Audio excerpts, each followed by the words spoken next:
So I have a question.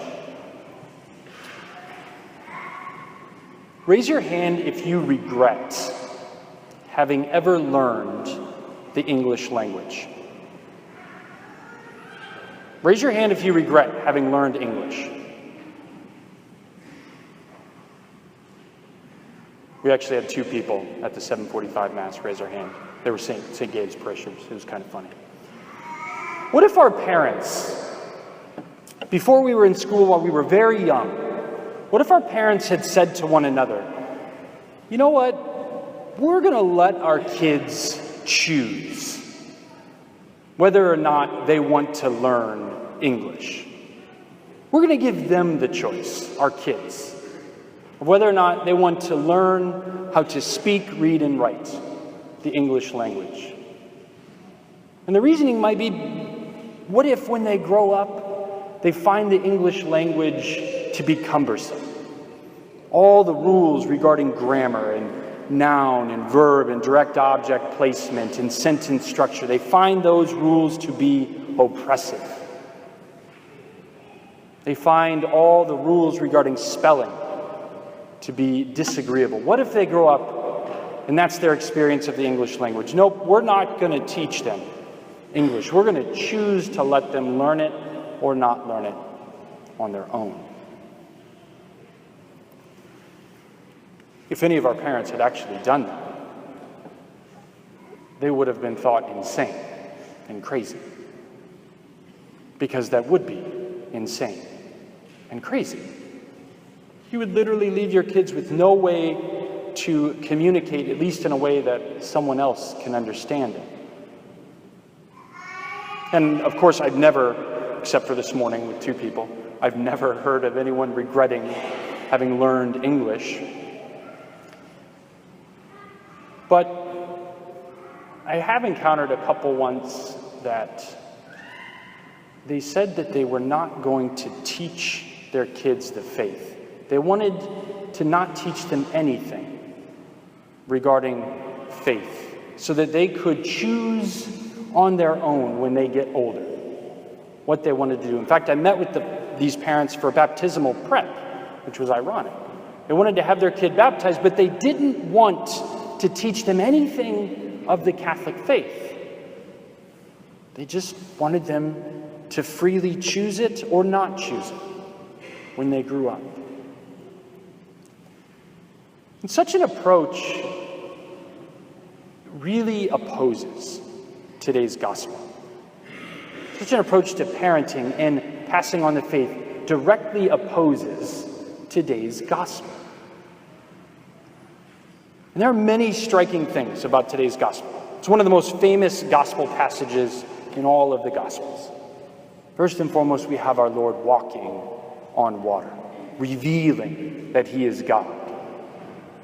And then we have Peter jumping over the side of the boat, walking on water for a little bit, revealing that he is not God, but that God saves him when he says, Lord, save me. Right? Our Lord reaches out, pulls him up out of the water from drowning.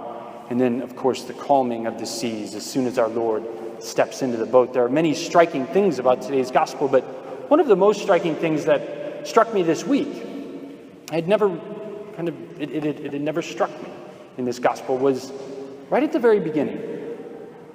When in the Gospel of Matthew, we read that Jesus made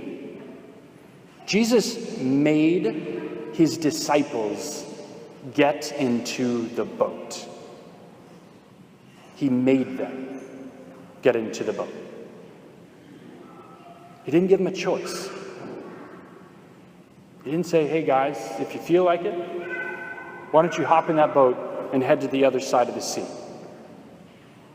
He didn't say, hey, if you're tired, if you're sleepy, it's okay, but if you want, get into the boat. He made them get into the boat. In the Latin translation of this passage, it even goes stronger, where it says Jesus obliged his disciples to get into the boat. In the Greek, Jesus compelled his disciples to get into the boat. Compels them. We don't normally think of our Lord as this kind of authoritative figure who says, do what I say. We normally think of him as this kind of meek and gentle and nice and kind Lord. But not in today's gospel. He compelled his disciples to get into the boat. Why would our Lord need to compel his followers to get into the boat? And our gospel doesn't really address this question. It just implies that he had to compel them. But we could take a guess or two as to why that is, why he had to compel his disciples. So just before today's gospel in Matthew's gospel, our disciples were out in the middle of nowhere with over 5,000 men, women, and children, teaching and ministering and eventually feeding them, the feeding of the 5,000. And just prior to this, our Lord and his disciples received word that the cousin of Jesus, John the Baptist, had just been beheaded by King Herod. It could just simply be that they were exhausted. They were overwhelmed with grief, and they were exhausted and tired of people, and they didn't want to get in the boat. They just wanted to sit. They just wanted to rest.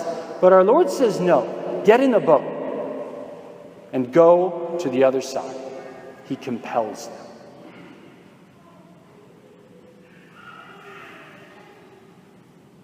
What if they had disobeyed? What if Peter had disobeyed our Lord and not got into the boat?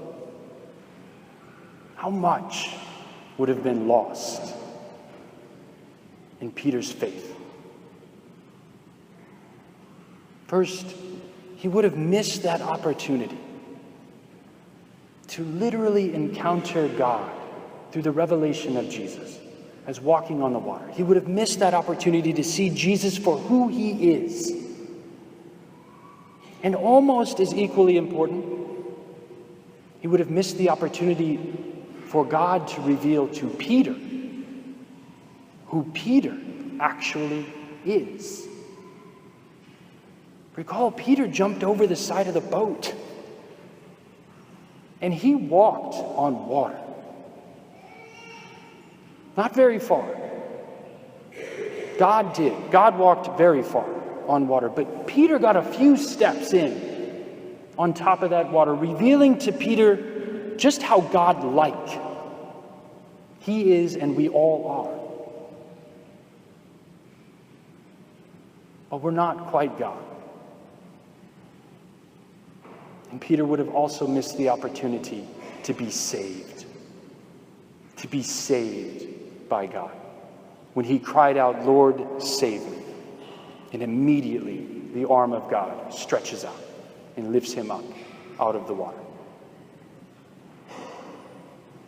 All of that would have been lost to Peter had our Lord not compelled his disciples to get into the boat. Parents and grandparents, our Lord gives you guys a tremendous responsibility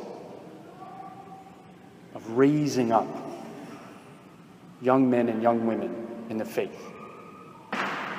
But he doesn't just give you this responsibility, he gives you a tremendous authority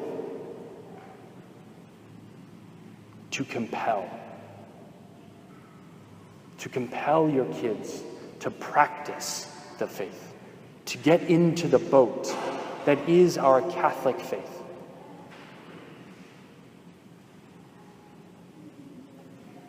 Before this morning, and they were joking, but before this morning, I'd never met anyone that speaks English that had ever regretted learning it.